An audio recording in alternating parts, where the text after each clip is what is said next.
Hello, everybody, and welcome to the Lit Up Lightworker Podcast, bringing you fun and soulful interviews with spiritual teachers with the aim of tuning you in and lighting you up. You can access all episodes of the podcast on iTunes, Spotify, Stitcher, and TuneIn. And be sure to subscribe to my YouTube channel for more videos and interviews about spirituality and wellness. My name is George Lizos. I'm a spiritual teacher, intuitive, the co-creator of Elemental Healing, and the author of Be the Guru and Lightworkers Gotta Work. And today I'm so excited to have here with me Kyle Gray. Kyle Gray is an international speaker and best-selling author of 7 books, including the much-loved Angel Prayers and Raise Your Vibration. He also co-created 3 oracle card decks, Angel Prayers, Keepers of the Light, and Angels and Ancestors that have wowed his audience by bringing a modern and exciting face to the angels, ancestors, and ascended masters. Kyle's books and cards have been translated into many languages and currently have 60+ international publishing deals, allowing this sacred work to reach far and wide across the globe. All of Kyle's book and card decks are published with Hay House, which is the biggest mind, body, spirit publisher in the world. Kyle, welcome to the Lit Up Lightworker Podcast. Thank you so much for having me. I'm so excited to chat, and I'm so excited to chat about your latest book, Angel Numbers, which I love. And so many people talk about angel numbers, and we see 1111 all the time and all the different number sequences and synchronicities. But I want to hear from your perspective. First of all, when did you first discover and find out about angel numbers? What was your story of finding out about them, and what are angel numbers? So I first learned about angel numbers when I was like a teenager, actually. I had, I've been raised in this kind of generation of the digital phone. And so I was spending a lot of time, as a teenager texting and doing all those things. And I started back then with my first ever Nokia phone. I remember. Right? I started to notice this 1111 thing showing up, and it was like showing up a lot, and I'd be like waking up through the night and I'd look at my phone, it'd be like 111, and I was like, something weird is going on. I keep seeing this number. And I remember Googling, I was like, what does 1111 mean? And even way back then there was different posts about it, and it was on message boards. People were talking about it. Like forums, yeah. Yeah, like forums. And there was all these forums, speaking about people seeing it. I was like, okay, I'm not the only one. And at the time there was, different contrasting opinions as to what it really meant. And it was also a lot of information about the coming of 2012 and all that stuff. So it was like a way back, before that was even a thing. Yeah. And, this common thing was that when you were seeing 1111, that there is angels or the universe getting in touch with you. And so I just kind of took it for granted in some ways, just for several years. And then as I started to move into the career I'm in now, it became crazy to the point where I could even get it to happen. I'd be on a road trip with all my friends growing up. And I remember it was just between the phase of me being a DJ and moving into becoming a columnist at a newspaper. And we were on our way to a gig in Sheffield, and it was 11:11 on the clock. And I said to the boys, look, it's an angel number. And they're like, oh, here we go again. And I said to them in the car, I was like, why don't we ask for the angels to give us a demonstration? I don't need a sign to prove they're real. I like a demonstration to remind me that it's already happening. So let's ask for a demonstration. And it happened the whole weekend. Everywhere we would go, the bill came to 33. My friend went and bought a packet of cigarettes at the time and a lighter, and his came to $4.44. And he's like, wow. Oh, this is starting to, my friends used to smoke.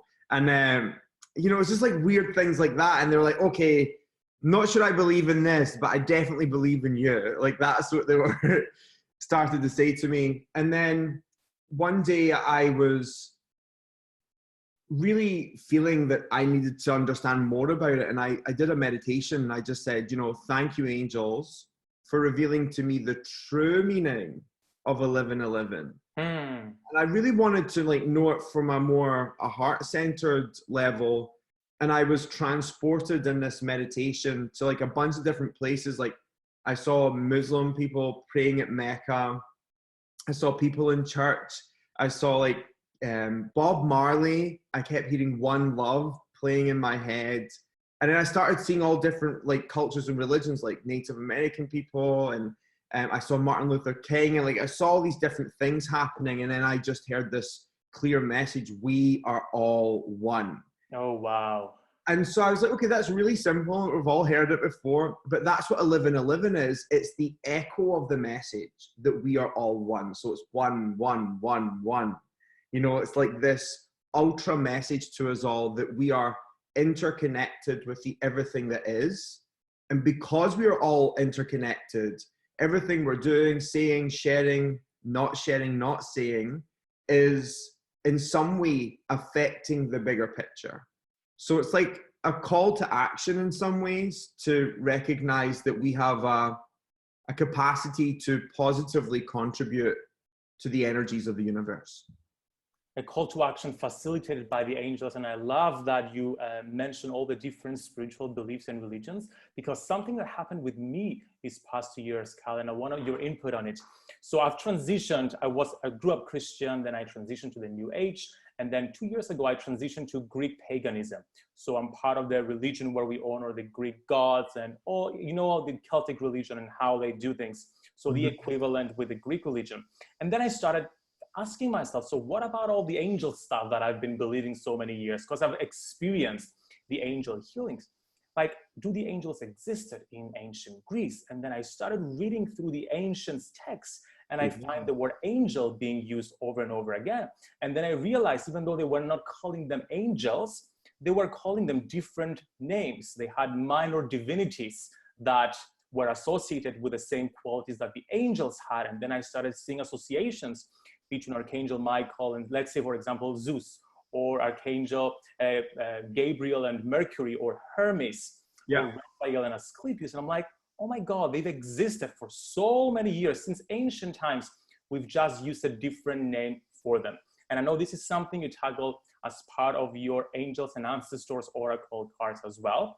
But just for the sake of understanding angels on such a non-denominational, deeper level, from your perspective, what are angels? I think one of the things we need to just acknowledge is there's a real differentiation in most belief systems in the world. There's gods with a capital G, and then there's gods with a small g. Yeah. And so a lot of the names that you were speaking about there are gods with a small g, as an extension of the greater force. Indeed. And that's something that I've always been really interested in, because I think angels essentially are God in drag. It's the best way to describe it. If you think God is just creating an expression of itself in a personified form so that we can have a personal relationship with it. And one thing that really helped me get through all of that was actually studying the Bhagavad Gita, because I'm a huge fan of Eastern philosophy. And one of the things I really noticed was Krishna is this incarnation or an avatar of Vishnu. In some way, what it was trying to say to us is that he was like the guide, like the spirit guide to Arjuna in the story, an extension or an avatar of God, but not directly God. And I think that's exactly what an angel is. The best way for me to describe an angel is, if God or the universe or whatever you want to call it, source of creation, is a heart, every time the heart is to beat, the beat would be an angel. So when I think about that, is an angel is an extension of God energy, or the God mind, or the God heart, never separate, but sharing itself in a way that's more personalized. Because often many of us find it really difficult to get in our minds that we're speaking directly to the heart of the universe, right? But we can also maybe find it a little bit more easy if we have a personal relationship with something that is manifesting itself. And that's ultimately the purpose of an angel. but they've been named many different things. You know, they've been known as avatars, malaika, they've been known as guardian spirits. You know, they've all these different names. In Shintoism, they call them the kami. In Buddhism, they call them the bodhisattva. In India, they call them the devas. You know, the dakinis. There's all these different names for the same thing. It's just expressed itself in a different way according to the culture and the information available to the people who are sensitive enough to feel it in the first place.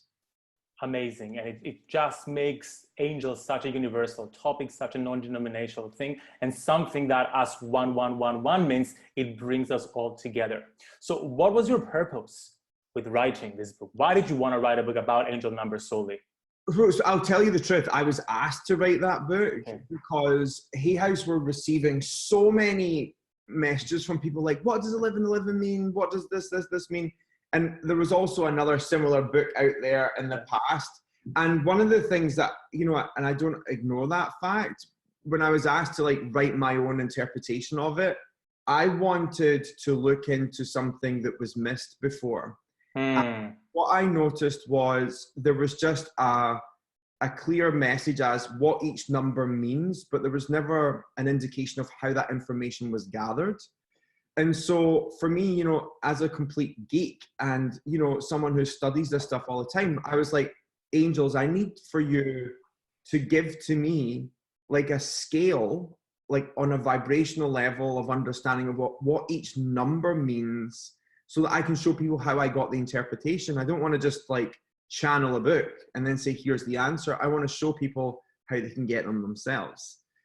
And that was what the angels did. It was like over the period of a couple of days, I had these dreams, and in the dreams, each part of the scale of information between each number was revealed to me. So it was a really exciting experience for me. I could have written so much more, I have to say, but I was told that it needs to be, you know, like 45. Pocket size. Yeah, I was told it has to be that size, but I literally could have went for it. You know, I'd love to have spent more time on that. But what they did is they revealed this thing I called the key codex. You'll see it in the first couple of pages of like what vibration is behind each singular number. And then in order to get a code or understand a message, you just put the three numbers together and look at the key vibration between each number, and then you get a final message. Indeed, you go way deeper into this book. As you've said, there was another book with the same title published in the past, and comparing the two, I can't help because I've had both books. Like you go way deep into different types of sequences, like double numbers and triple numbers and mirror numbers and progressive numbers. So there is a lot of depth, which I really appreciate here. But before we go into that, I want to hear about why do the angels communicate with us with angel numbers, and is that the only way they communicate with us? You know, there was a feather on my laptop like 2 seconds ago. Oh, there it's there. I found that when I literally before I called you, by the way. I love it. You know, I think the angels actually are so loud, and they're speaking to us in every given moment, and it's not just through signs. I think they are as loud as our willingness to listen. I also feel that the majority of us are not willing enough to listen. And we can say that by understanding how many of our own messages we ignore in ourselves or the own voice within us. So if we can't hear ourselves, we'll have difficulties hearing anything else. So that's the first thing. What I've come to understand is that the angels are always trying to get in touch, and they've recognized that signs is a quick access route to our attention because we're so busy looking at this or so busy looking at that we don't always see everything that's happening. And so when they can leave something physical in front of us or make something flash in front of us before our eyes, it's like their way of saying getting your attention. Yes. So what I've come to understand, and this happened while I was writing the book, as I was thinking about that movie Hidden Figures. I don't know if you've ever seen it. And I was just thinking, you know, it's so interesting that in order to understand how the universe is comprised and comes together, we use mathematics. So it completely makes sense that the universe's greatest messengers is going to use one of the greatest tools to understanding the coming together of this entire multiverse. So I thought that was really exciting. And so I think they're using numbers because we literally are looking at these things all the time. You know, like we're constantly looking at screens or places where numbers are. They're a very big part of our lives. Like I was even playing Pokemon like 2 days ago, and my funds in the Pokemon bank came to like 444. It was like so cool. I'm like, now my angels are in Pokemon, you know. So yeah, I think they're using numbers because we look at screens all the time. But there's really important information that I didn't share in that book. You know, I think it's important to say is that most of us are getting it wrong when we get a sign. What we'll do is we'll go, oh, is that a sign? Is that an angel message? Is that an angel number? Or we'll even do the thing where we screenshot it and we'll go, oh my God, I just got an angel number. But we actually miss something that's happening in that moment. When you get a sign, when you see a sign, when you receive a sign, there's actually a miracle moment there. Because like in that second, in that like little bubble of time, the veil between the worlds has got so thin that you're actually in line, directly connected to a divine being that has information, insight, and support for you. But most of the time we'll just go, oh my God, and screenshot it and be like, there's an angel number. Or if we find a feather or see some other sign, we're like, oh, there was a sign, amazing. But we often just leave it at that. And what I've come to understand is in those little windows of time when we receive a sign, it's actually an opportunity for us to call in support. It's like an opportunity for us to open up to hear louder than maybe we could before.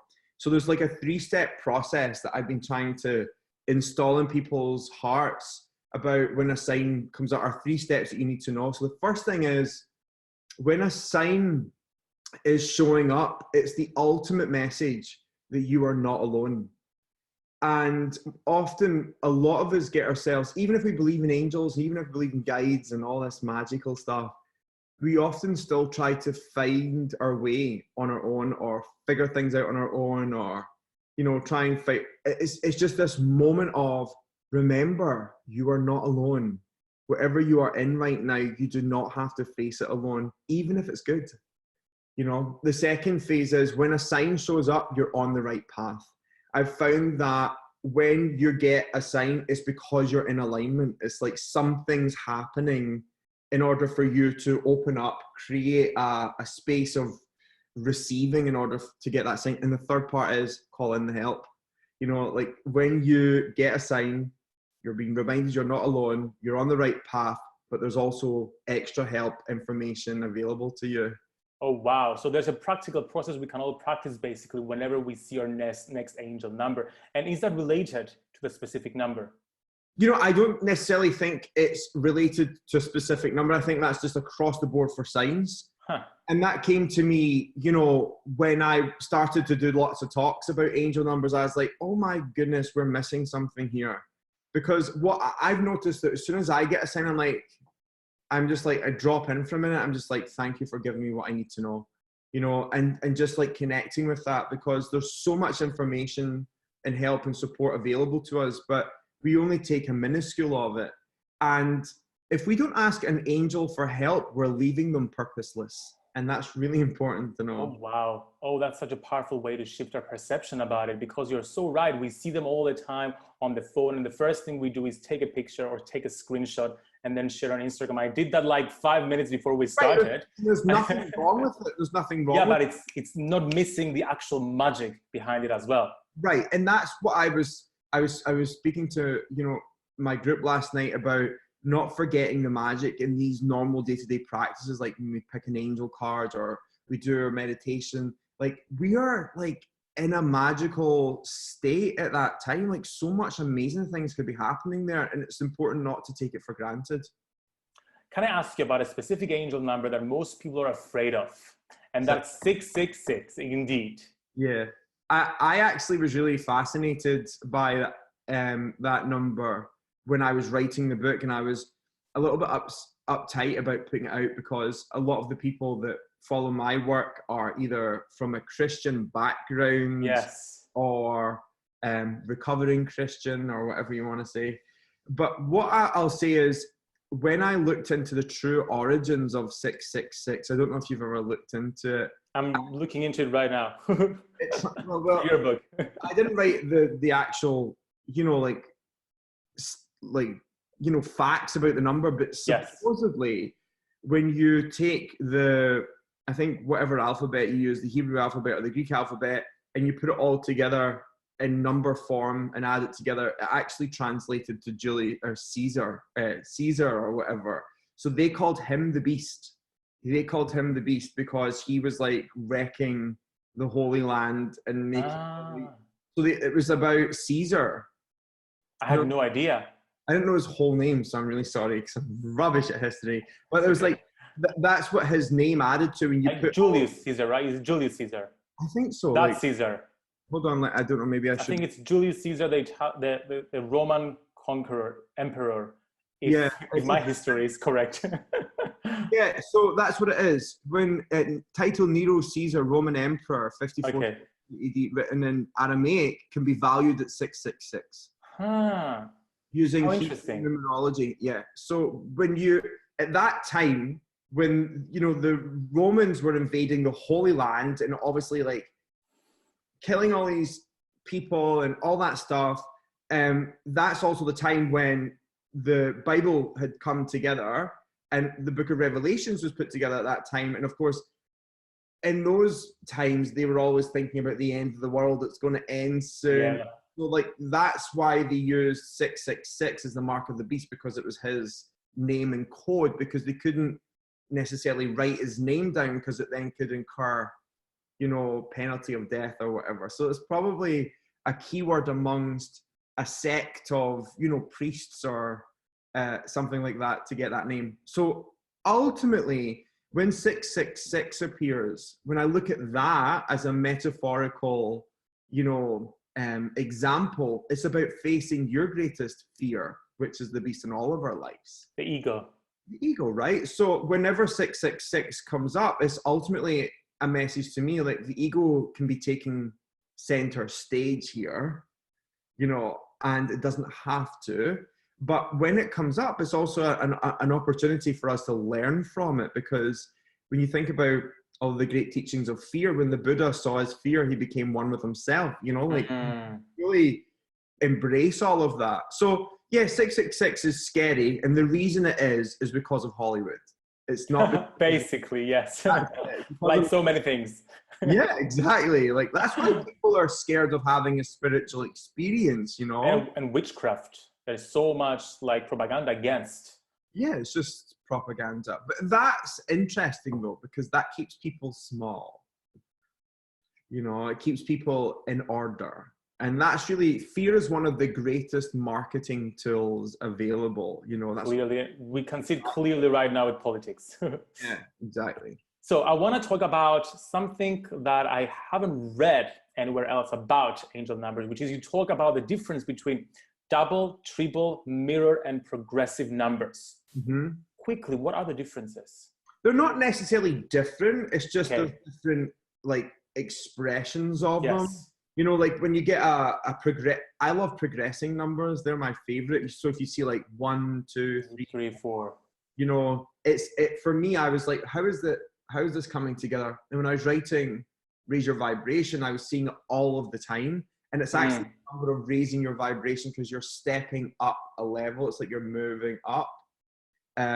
So I started to notice these. And then I also noticed there was mirror numbers where you would get like 1, 2, 2, 1. Yes. A mirror in the middle. And so these were like moments of reflection, like moments to reflect upon something. So it was just like, I wouldn't say they're different, but they're just different expressions of the number, A different lens of understanding the number. And, it's really important for me to say, like, obviously I wrote this book, there's like thousands of numbers, codes inside of it. And so I can't remember exactly everything I've said about every single number, but the fact that I do understand the key codex, like the 0 to 9 scale, that I share in the first couple of pages, I can access the information of angel numbers anywhere I am just by remembering that 0 to 9. And it really helps me because I can like crack it in 2 seconds. And that's a piece of advice, I guess, that anybody can take, is that learn the basic numbers and what they mean, and then whatever number you see, just do the math, basically. Yeah, exactly. You can just put it together and you go, okay, for example, here's a really good way to understand it. Like 1 is the number of oneness. It's about coming together with the universe. You know, it's just this, a sense of I am. 0 is Carl, just a minute. I just saw 333 in my clock. Like it's 333.